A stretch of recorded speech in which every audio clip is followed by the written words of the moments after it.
Hello everyone, this is सूरज और हम लोग पब्लिक एडमिनिस्ट्रेशन एमसीक्यू सीरीज देख रहे हैं। और इस वीडियो में हम लोग क्वेश्चन नंबर 671 से कंटिन्यू करेंगे। So let's start. Which of the following is not the exclusive powers of the senate of USA? इनमें से कौन सा एक्सक्लूसिव पावर नहीं है यूएसए के सीनेट का? Option A, consenting to treaties as a precondition to their ratification. B, consenting to or confirming the appointments of cabinet secretaries, federal judges, etc. C.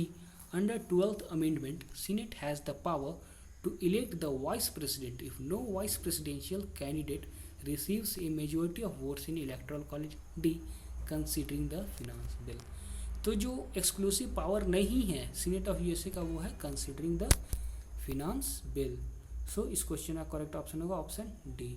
So next question is here, which one of the following fast stream was rolled out in the year 2013 in United Kingdom Civil Service? किस fast stream को roll out किया गया था 2013 में United Kingdom के civil service में? Option A, corporate fast stream. B, economist fast stream. C, Northern Ireland fast stream. और D, European fast stream. तो जिस फास्ट स्ट्रीम को रोल आउट किया गया था 2013 में यूनाइटेड किंगडम के सिविल सर्विस से वो है corporate fast stream. So corporate fast stream was rolled out in the year 2013 in United Kingdom Civil Service. So इस क्वेश्चन का करेक्ट ऑप्शन होगा option A. Next question is ये, citizen charter in United Kingdom is based on which of the following committees report? Citizen charter जो कि United kingdom का है वो किस कमिटी के रिपोर्ट पे बेस्ड है? Option A, committee on corporate governance. B, sir Robin Ibbs committee. C, committee on standards in public life. D, committee on consumer voice in transforming public services. तो ये जो सिटीजन चार्टर है UK का वो base है sir Robin Ibbs committee के report पे। So citizen charter in United Kingdom is based on sir Robin Ibbs committee report. So इस क्वेश्चन का करेक्ट ऑप्शन होगा option B. Next question is ये, which of the following factors contributed to the growth of comparative administration? इनमें से किसका कौन कौन सा फैक्टर रिस्पॉन्सिबल है कंपैरेटिव एडमिनिस्ट्रेशन के ग्रोथ के लिए? 1, emergence of independent nations in Asia and Africa after the second world war. 2, launch of the technical assistance programme by the USA. 3, dissatisfaction with the culture bound character of the traditional administration. 4, emergence of socio-psychological approach to the study of public administration. तो correct code को चुनना है। Option A 1, 2, 3 and 4, ये 7 नहीं and 4। B 1, 2 and 3। C 2, 3 and 4 और D 1 and 3। तो जो factor responsible थे कंपैरेटिव एडमिनिस्ट्रेशन के ग्रोथ के लिए वो है 1, 2 एंड 3, यानी emergence of independent nations in Asia and Africa after the second world war. Second, launch of the technical assistance programme by the USA and dissatisfaction with the culture bound character of the traditional administration. तो ये 3 थे comparative administration के growth के लिए responsible. सो इस question का correct option होगा option B. Next question is ये, who among the following called the staff agency as more eyes, more ears and more hands to aid the administrator in forming and carrying out his plans? ये statement किसका है? Option A, James D Mooney. B, P Frank Presthus. C, Timock and Coin and D Lepawsky. तो ये जो statement है वो है James D मुनी ने कहा था that staff agency as more eyes, more ears and more hands to aid the administrator in forming and carrying out his plans. So इस क्वेश्चन का करेक्ट ऑप्शन होगा option A.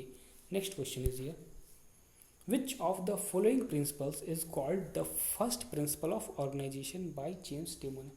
James De Mooney ने किस principal को पहला principal of organisation कहा था? Option A, hierarchy. B, coordination. C, delegation और डी, सुपरविजन। तो कोऑर्डिनेशन को फर्स्ट प्रिंसिपल ऑफ ऑर्गेनाइजेशन कहा था जेम्स डी मुने ने। सो इस क्वेश्चन का करेक्ट ऑप्शन होगा ऑप्शन बी।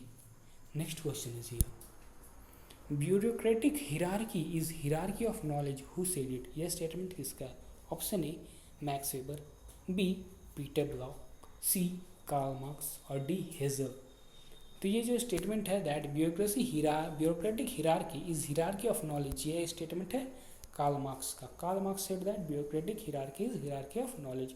सो इस क्वेश्चन का करेक्ट ऑप्शन होगा option C. Next question is here, which one of the following is not correct about Herbert Simon's views on public organisation. इनमें से कौन सा स्टेटमेंट सही नहीं है हर्बर्ट साइमन के व्यू ऑन पब्लिक ऑर्गेनाइजेशन के बारे में। Option A, Simon considered that there is no difference in human behaviour in public and private organizations. B, the public organizations are characterized by more legalism. C, the public organizations are subject to legislative scrutiny. Or D, the public organizations are more likely to be seen as inefficient and corrupt than are private organizations. तो इनमें से कौन सा Herbert Simon का view नहीं है public organisation के बारे में, तो वो है Simon considered that there is no difference in human behavior in public and private organization. ये स्टेटमेंट इस क्वेश्चन का करेक्ट है, so option A is correct for this question. Next question is here, which one of the following strategies is not discussed by McGregor to deal with the problems of team work and tension in the management of differences in an organisation. तो ऐसा किसका view था? Option A, divide and rule. B, the suppression of differences. C, working through differences. D, compromise. तो ये था compromise. So compromise strategy is not discussed by McGregor to deal with the problems of team work and tension in management of differences in an organisation. So इस question का correct option होगा option D. Next question is here, who among the following is considered as one of the first generation contributors to the field of organizational development? इनमें से किसे first generation contributor कहा जाता है in field of organisational development में?